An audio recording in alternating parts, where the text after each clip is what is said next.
Hello everybody, Kathy here. Today we're going to chat about easy second residency options that you can secure. And before anything else, make sure you like this video and subscribe to the channel, and also you click on the link below, which will take you to a Google document that lists 5 easy second residency options for you with all of the details, with all of the income requirements and the whole process laid out for you. Already a couple of thousand people have gotten access to this Google document, and in particular I've had one family that reached out to me letting me know that this Google document was the catalyst for them to actually go and secure their second residency overseas, and now they're living their dream life abroad for the first time ever. And it's just incredible to hear those type of stories. Now, why should you go for a second residency? Well, simply put, it's just to give you an alternative option, to prepare and have a plan B ready for you, because we want to be as diversified as possible and secure as many options as possible, so that whenever you want to, you can tap into different tax systems, tap into different banking opportunities, tap into different business opportunities, different property markets.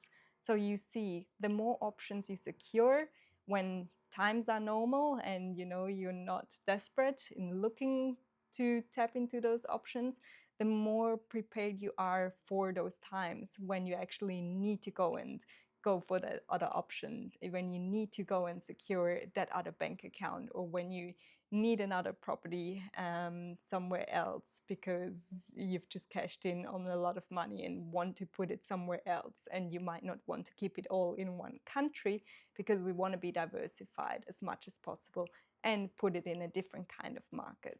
So it's all about being as globally diversified as possible. Now, the 3 options that I have for you in this video that are super easy to secure, the first one is Paraguay. A lot of foreigners have already gone for the Paraguayan residency. At first, you get a temporary residency for 2 years, which can then be upgraded to permanent residency. And the reason why it's become so popular is because it's easy accessible. There is no minimum income requirement attached to this Paraguayan residency. And on the plus side, you will get a residency in a territorial tax system, which means no foreign sourced income is going to be taxed in Paraguay. So really favorable option for a lot of foreigners, because they can then tap into a different tax system. What you normally need is a birth certificate, criminal record that needs to be apostilled. And yes, nowadays you actually need to go and visit Paraguay twice before you're issued with your residency. So keep that in mind. That is number 1 option. The second option is on the European continent, the Portuguese D7 visa. It has been popular for quite some time. It's nothing new. But the reason why it's so popular is because it used to be very easy to secure it. The income requirement, which it does have in this case, the Portuguese residency does have a minimum income requirement of around 870 euros monthly income.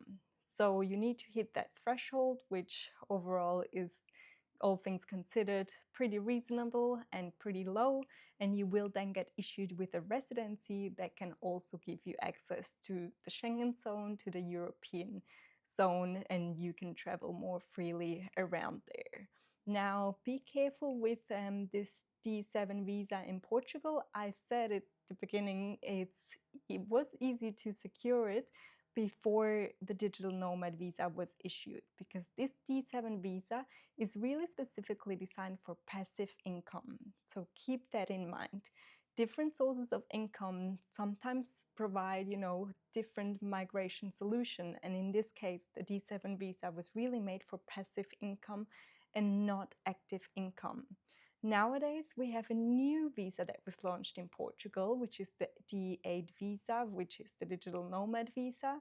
And if the migration agents see that you actually have more of an active income style, then they might want you to file under the digital nomad visa instead of the D7 visa. We've also seen visas being rejected because they don't have enough passive income to sustain their application for the passive income stream. So be careful, look at what your types of income streams are, whether it's active, whether it's actually passive, and then decide to apply accordingly to whichever visa goes with your situation. But once issued, it's a very great solution that a lot of non-Europeans have secured within Europe, within Portugal in this particular case. Also, a little caveat around the stay requirement. A lot of people don't actually know that visas are attached sometimes to stay requirements, and Portugal does have this in place. So make sure you double check things, make sure you ask your migration agent questions. And of course, if you need help with any of these sort of second residency solutions, this is what I help my clients with. The third solution that I have listed here is, I wanted to cover all different continents, is the Thai 5-year visa, the Destination Thailand visa that was launched not too long ago, last year in July. And I think it's a great solution because it does have a lower income requirement. It's around 15,000 US dollars per year. And it was specifically more designed for remote workers, digital nomads. The reason why it's also one of the easier ones, I would say, is because of that lower income requirement, but also you can apply at any Thai consulate for this visa. So we've actually also seen people who are already in Thailand, who have been using other different types of visas, go for this 5-year-long visa and apply for this visa at a nearby consulate. So you don't need to return to your home country, and you're not only able to apply for this visa in your home country's consulate, Thai consulate. So it's a bit of flexibility there that is being provided. And yes, you need to show, how you're working remotely, that you're hitting the minimum income requirement.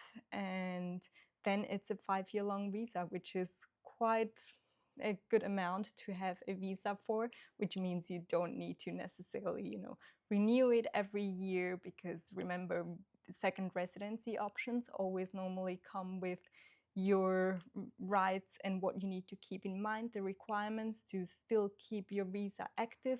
Sometimes you need to renew them annually, sometimes every 2 years, sometimes you can then upgrade to permanent residency, and some can even be a pathway for you to then eventually go and secure citizenship.